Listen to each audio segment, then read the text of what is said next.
I would say I was 18. And why did you join the Army?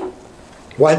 Why did you join the Army? Well, because the situation was bad and everybody was doing something to protect the critical situation that we had there. What was the situation?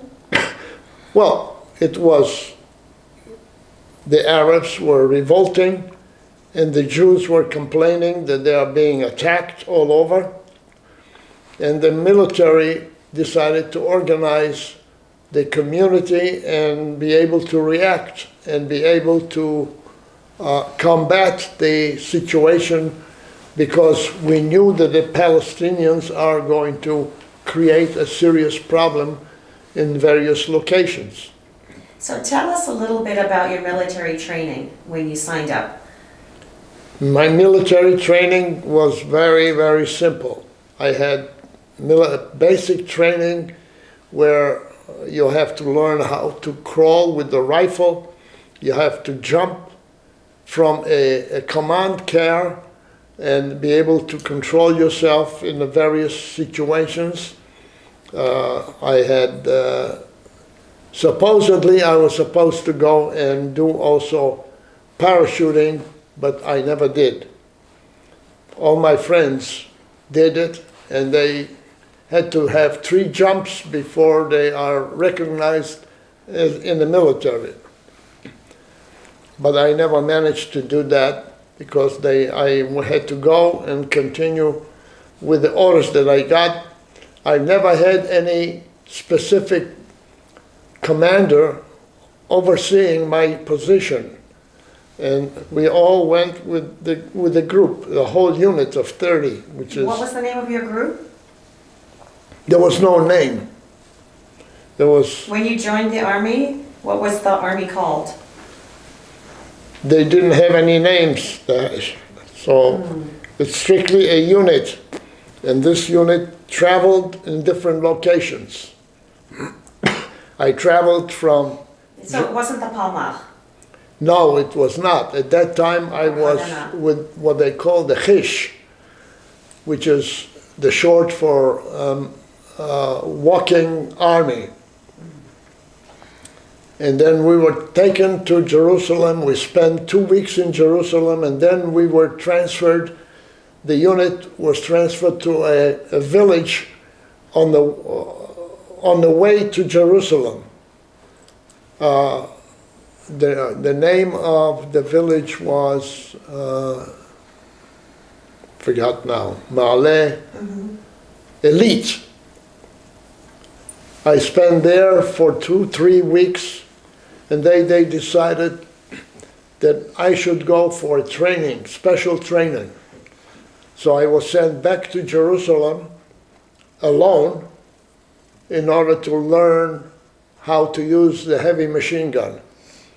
So I spent 2 weeks there learning how to take the machine gun apart, blind, so that I will familiarize myself, and then I stayed there. And then, of course, the order came from the commander that I have to take the machine gun with a crew of another 3 or 4 guys, because the machine gun was a tripod machine gun, and it had to have more than one person handling it. It's a heavy machine gun. It has a tripod that has a long barrel, and of course the ammunition. So 4 of us were taken on a convoy. They sent us to a convoy that came in to the school where I was training. The school name was Schneller. This is the famous location that the military has a base there. And we joined the convoy, and then we got into the convoy, which is an armored car. I put the machine gun in the window, and we took a trip down south to Kiryat Anavim for some reason. And then we picked up the Palmach that came on with us, and we formed a special convoy that went back to Jerusalem, to the Schneller school. And that was very early Saturday morning. And we were parked, ready to take off, and we didn't know where we were going. It was a big, big secret. Eventually, we found out that this convoy is going to go south. So while we were parked there waiting to get an order to leave, we found some religious individuals upset because we were in a car on Shabbat. So they started screaming and hollering at us for violating the Shabbat. So we scared them off, and we told them to get out of the way. So we left, the convoy left, and that was one of the largest convoys that Israel developed in order to help save the 4 kibbutzim south of Bethlehem by the name of Gush Etzion. And we left with supplies, ammunition, food, and variety of other items, one of the largest convoy that Israel has established. So we left Jerusalem, and on the way we found no obstacle, no problems. We went through Bethlehem, no problem. We saw the famous Kever Rachel, which is on the way. And then we arrived in Gush Etzion, and they unloaded everything we had with trucks and ammunition, and they even brought in about 60 or 80 soldiers from Jerusalem to Gush Etzion to replace the one that were there, to bring them back. Why did they need help at Gush Etzion? Because they were isolated, completely surrounded by Arabs, and they could not travel very well because of you have to go through Bethlehem, and that's of course, very dangerous city to go through. So we left on the convoy, and on the way back, we were stuck. We could not unload all these barricades that they built. The Arabs found that the convoy went through, and they knew we were supposed to come back, so they tried to close the road from Bethlehem before we reached Bethlehem. And then what happened to us, we were delayed leaving Gush Etzion. They had to delay because they wanted to put the bull, they wanted to bring the bull, one of their bulls, back to Jerusalem. And it took a long time to load him on a truck. So we were delayed. In the meantime, we had an airplane flying over, warning us, telling us that the Arabs are blockading the road, which they did. So finally we left the Gush Etzion, and I was in the last armored truck with my machine gun. And then we arrived in the place we got stuck because one of the trucks, armored trucks that had a special gate to remove the obstruction, got stuck and almost overturned. So he blocked the road and we could not continue.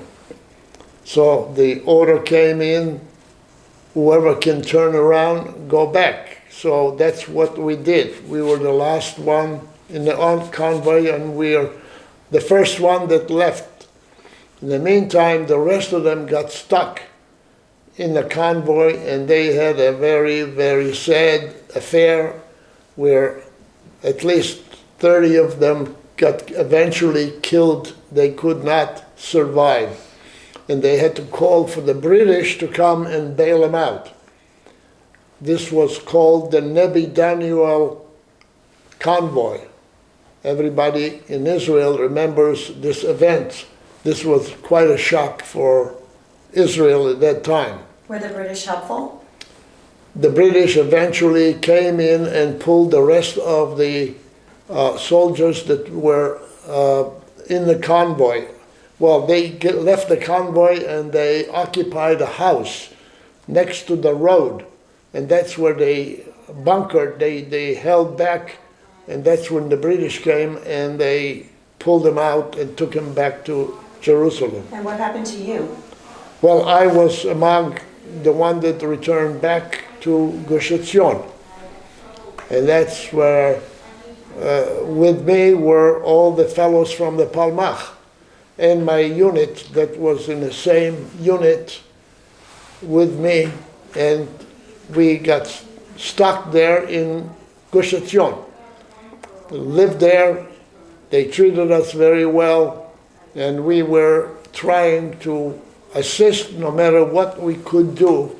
The whole unit of at least 35, 40 of us were stuck in there, and the order came to expand the airfield in the Gush Etzion, so that airplane can land and be able to communicate, be able to transfer and bring whatever we need in there.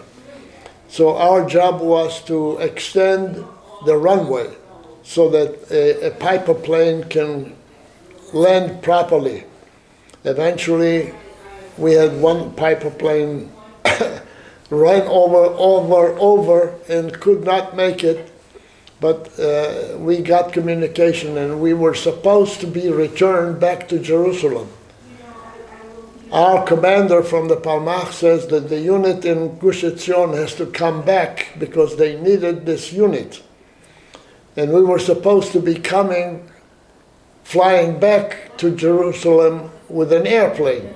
But every time the airplane came, it was occupied by somebody else that was wounded, sick, or a member that needed some help. So we never managed to survive and get back to Jerusalem. This was a very, very rough time for the villages, and the kibbutzim were very, very strenuous, and they lived in a very, very dangerous place. So how long were you there in the kibbutzim? Well, I spent time from the day of the travel, which was in March 1948.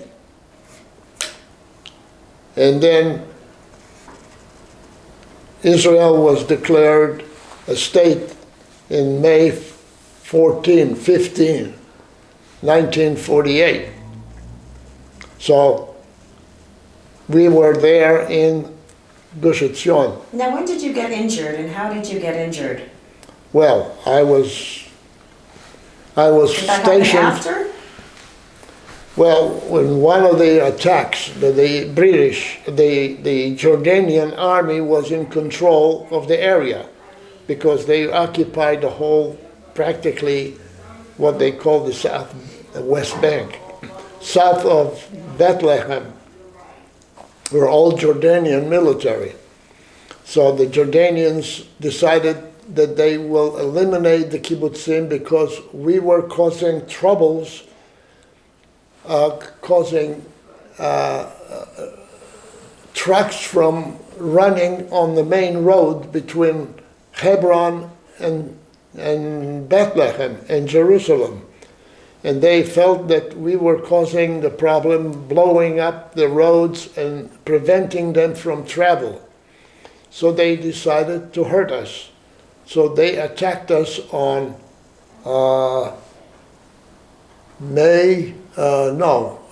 March 20, April. I forgot now the date. I think it was March 4th. And then... That was after you had been living with the kibbutz for a while? Yeah, well, I was living in a kibbutz. The kibbutzim over there were Kfar Etzion, Masot Yitzchak, Ein Tzurim, and Revadim. All the three kibbutzim were all very Orthodox. The only one that was secular was Revadim. They belonged to the non-religious group. So on March 4th, I think, the Jordanians attacked. And where were you at the time? I was on a bunker in Kfar Etzion overlooking the road. And I was stationed there with 3 other fellows next to me. And what happened, we got hit with a 6-pounder, and I was wounded. You were in a car at the time? No, I was on the ground. Oh. Overlooking the road. I was up on a hill, overlooking the road down the, what they call the Minzar, which is the place where it's an old, what do you call that? Monastery? Monastery. So, and I was watching to make sure nothing happens, and I see what's happening. I was watching the Jordanians moving around. So, anyway, I got hit. My fellow next to me got hit very badly. What did you get hit with? What? What hit you? Were you shot? Some mortar. What hit your body? A shrapnel. Shrapnel from what? A 6-pounder. Okay. A 6-pounder is a shell that you shoot, and when it lands, it blows up. So the part of the 6-pounder hit me in the back, in my thigh, and I got wounded. I had to stay there. I couldn't move because I was exposed. Were you conscious the whole time? Yes, well, you get hit and that blows you up 6 foot up in the air and you fall down. And then you feel that you are wounded. How do you feel that you're wounded? Because you feel warmth in your leg. And that's when the only thing I had is a bandage. That's the only thing they gave me to help myself. So I bandaged myself and I stayed there. Unfortunately, my fellow next to me got very badly hit. Anyway, he didn't survive, let's put it this way. So, and I had to wait all day in there, and they kept talking to me from the rear to make sure I'm okay. And when the evening came, they came and picked me up. They picked me up on a what do you call that? Stretcher? A stretcher. And then they took me to the dining room and they operated on me right away. So there was no medication, no antibiotic, nothing. The doctor came, he can hardly speak Hebrew. He was a Russian officer. And then he's the one who took care of me. 2 people held my 2 hands, my 2 legs, and they pulled the shrapnel out. And I was screaming like mad, and that was it. Then they took me on a stretcher and they took me to the other kibbutz, which is Masot Yitzchak. And that's where I stayed there for, I would say, another week or 2 before the major attack came. And that's when they attacked on April, somewhere on, no, March 28th. So they attacked and they captured Kfar Etzion. And the order was to stay there and not to leave. With me was also the commander of the Chish, which he was wounded in his arm. His name is Abrasha. He's very well known. Later on, he became a big commander in the Israeli army. And he was ready to go and leave Gush Etzion before they capture it. And the order came not to leave because they are making arrangements to surrender. And that's what happened the next day when we found out that the order came to stay there, not to leave. The order was so that the Jordanian army will come in. So they came in.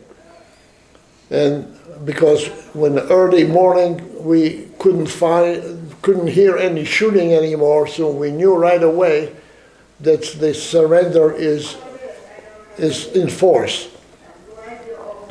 So we made arrangements to surrender. And then I was in the health center in Masot Yitzchak. All of a sudden I see a Jordanian captain came to me and checked me out, wanted to find out who I am and where and so forth. And he checked all the rest of the fellows that were in the supposedly artificial hospital. And then he said, all the wounded are going to go back to Israel. We are not going to take you as the prisoners, which was very nice. So everything was arranged, and then we were supposed to get on the bus, which we did. About half a dozen or eight of us that were wounded at that time got on the bus, and the captain was in the bus with us. And we took a trip from Gush Etzion to go back to Jerusalem because they made arrangements to return us. Well, lo and behold, at that time we could not cross the road because the British prevented us from traveling. They decided to close the roads. And as a result, we couldn't go through back to Jerusalem, and we had to return back. And they took us to Hebron. And that's where we stayed for a long time, in the cells of the Hebron police station.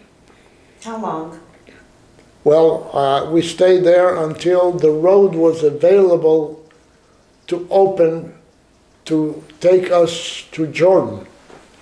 At that time, there was still fighting going in the main intersection where Ramat Rachel is, which is the kibbutz on the intersection of the road. So it was not safe for us to go through. Eventually, they cleared the road, and they took us after about 3 weeks. And we stayed in this place like sardines in a cell. Horrible situation. Anyway, we have people that needed smoke, heavy smokers from our group, and they didn't have cigarettes, and they went a little bananas. They went a little crazy. It disturbed them because when you don't smoke, you lose your marbles, you lose your mind. Anyway, so they eventually took us from Hebron on the road, and it took us down the road into Jericho. From Jericho, we went up the hill to Amman, Jordan. And on the way, we got very big reception of women screaming and shooting up in the air, claiming victory, and they were telling all these people that we are prisoners from Tel Aviv, which was not correct. And they were trying to tell them that we are winning the war and we're kicking the Jews out of Palestine. But they took us through the same street twice, and I can see the same woman screaming twice. So eventually they took us to a prison about half an hour out east in a camp where they prepared, which is supposedly the prison camp. So they took us there, and they put us in tents, both us and the women. And the women were basically in the same camp with us. Were there a lot of women soldiers with you? So I can't hear you. Were there many women soldiers? Yes, there were the women from the Palmach were with us. The rest of the members of the Palmach, they were all slaughtered. They were killed instantly just before they surrendered. So it's a sad story about them. There's about 30, 40 of them from the Palmach. They were all gathered together in one location, and somebody took a machine gun and shot all the members of the Palmach somehow. They knew who they were, and they did not survive. None of the fellows that I knew from the Palmach made it alive. The only ones is the women. There's 4 women that still, I don't know if they're still alive now, but they survived, plus some of the women that remained in the kibbutz.